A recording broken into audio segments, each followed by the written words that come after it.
आज भी गांव में बाप की पगड़ी बेटी संभाले।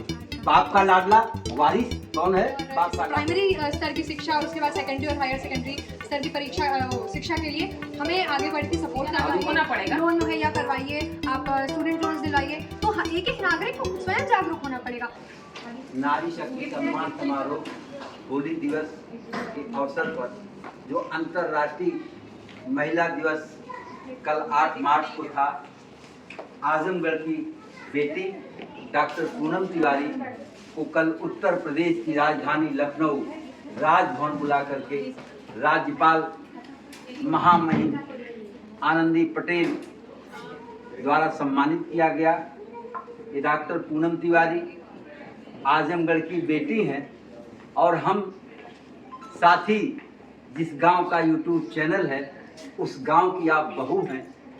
आपके पति हमारे क्लासमेट लंगोटिया यार रहे हैं। हम चाहे कि आप भी इस विजुअल में शामिल हों। बेटी प्रतीक्षा जो मीर अक्षम फिल्म की एक्ट्रेस रही है और डॉक्टर पूनम तिवारी का सफ़र आजमगढ़ शहर के हीरापट्टी जिनका मायका है। 2004 में आप डॉक्टरी पेशे में आई और तब से लगातार महिलाओं के बीच में रहते हुए नारी शक्ति जो संस्था बनाया, 2013 में उसको रजिस्टर्ड कराया।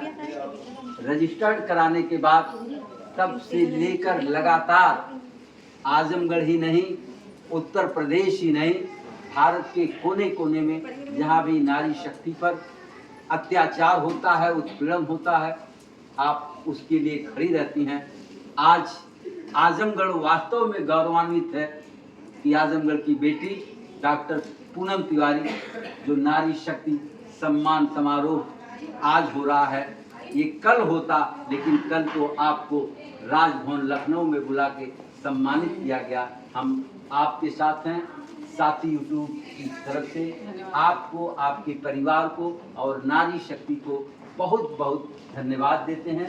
तो आपको कल राजभवन लखनऊ बुला करके महामहिम राज्यपाल द्वारा सम्मानित किया गया और सम्मानित होने के बाद आज 9 मार्च को अंतर्राष्ट्रीय महिला दिवस और होली मिलन समारोह के बहाने आप आजमगढ़ को, देश को, समाज को, नारी शक्ति की तरफ से क्या मैसेज देना चाहिए?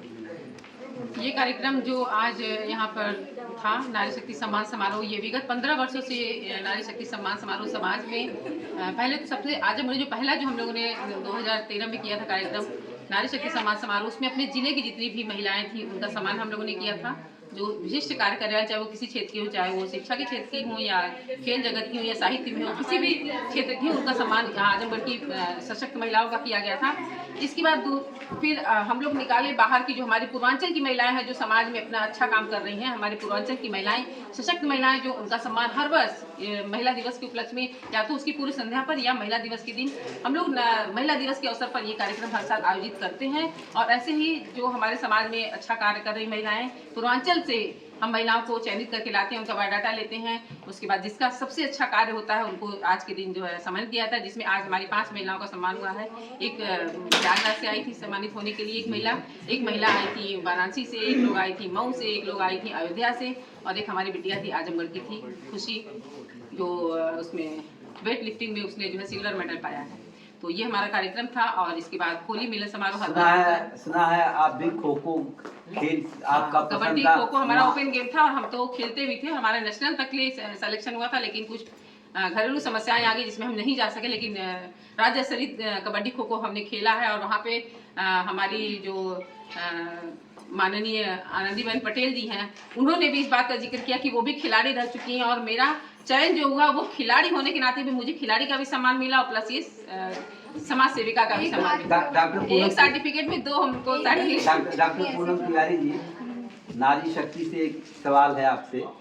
आधी आबादी को पूरा न्याय कब तक?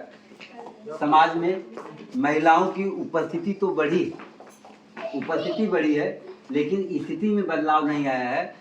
आजमगढ़ के सबसे बड़े होटल ग्रैंड एचआर में आपका कार्यक्रम चल रहा है, शहर की संभ्रांत महिलाएं हैं और यही स्थिति क्या गांव में, आप जिस गांव से आती हैं, जिस गांव से मैं आता हूं, परसाहा गांव में क्या वो स्थिति है जो डॉक्टर पूनम तिवारी का जो दर्जा आजमगढ़ में मिलता है, लखनऊ दिल्ली में मिलता है, क्या वो गांव में भी मिलता है? गांव की वो स्थितियां कब बदलेंगी, वहाँ की बच्चियां कैसे आएंगी, कैसे नारी शक्ति को समझ किया जाएगा? मैं आपको स्पष्ट कर दूं कि आज के भी कार्यक्रम में, इस कार्यक्रम में जो है गांव से भी महिलाएं आई थी, लड़कियां भी आई थी और ये जो आज आप देख रहे हैं कि ये पापड़ लगे हैं, ये जो भी खुरमा वगैरह, तो ये हमारे जो समूह की महिलाएं हैं, जो गांव की भी महिलाएं हैं, वो भी आज आई थी कार्यक्रम को। पूरा आनंद उन लोगों ने लिया और अपने जो भी अपने हाथ की चीजें हैं वो बना करके यहाँ पे लोगों को दिया भी। तो हम लोग पूरी कोशिश करते हैं कि गांव की महिलाओं को टच करें, उनको रोजगार भी देते हैं, अपनी संस्था के माध्यम से रोजगार भी देते हैं, प्लस इनको यहाँ पे बुलाते भी, अपने आयोजन को दिखाते हैं जिससे कि वो एनकरेज हो। उनको प्रोत्साहित करने के लिए हम लोग उनके गांव-गांव तक जा करके, जैसे सैनिटरी पैड वितरण में हम लोग जाते हैं, ठंड में जो कपड़े उपड़े और ये कॉपी किताब पेंसिल जो गरीब बस्तियां हैं उसमें जाते हैं। तो हम लोग जागरूकता के अभियान के अंदर बहुत सारे ऐसी जगहों पे गए, लेकिन इस तरीके से महिलाओं को एकत्रित करते हैं, उनको जागरूक करने का पूरा प्रयास किया जा रहा है। साथ ही यूट्यूब चैनल जिस पर आपसे हमारी बात हो रही है, खास करके जेंडर इक्वलिटी के लिए जो बेटी रिकॉर्डिंग कर रही है, ये दो बच्चियों की देन है, सुचिवाला और नेहा। सर ऐसा एक माध्यम बने जिससे हम अपनी बात को समाज के सामने रख सकें। जरूर बेटा, हम तो ये कहते हैं कि नारी शक्ति संस्थान आप सभी के लिए। सवाल ये है, गांव में अभी शहर की स्थिति उपस्थिति बदली, स्थिति नहीं। आज भी गांव में बाप की पगड़ी बेटी संभाले, बाप का लाडला वारिस कौन है? बाप का लाडला, सारी संपत्ति का मालिक बाप का लाडला, बेटी कब तक पगड़ी संभालेगी? यह सवाल है और यह सवाल कब बंद होगा कि लाडले क्यों नहीं वो पगड़ी संभाल के?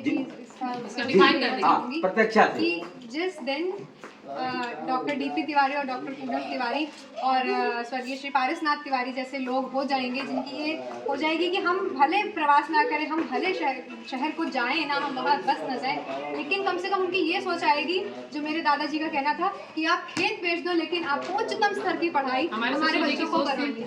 और किसी भी चीज़ का अगर सवाल कोई मुझसे पूछता है तो मैं उसका सबसे पहला उत्तर देना चाहूँगी कि ये शिक्षा से संबंधित है। ये केवल और केवल शिक्षा से संभव है। जितनी भी लैंगिक समानता की बात होती है, किसी भी क्षेत्र की बात होती है, वो केवल और केवल शिक्षा से संभव है।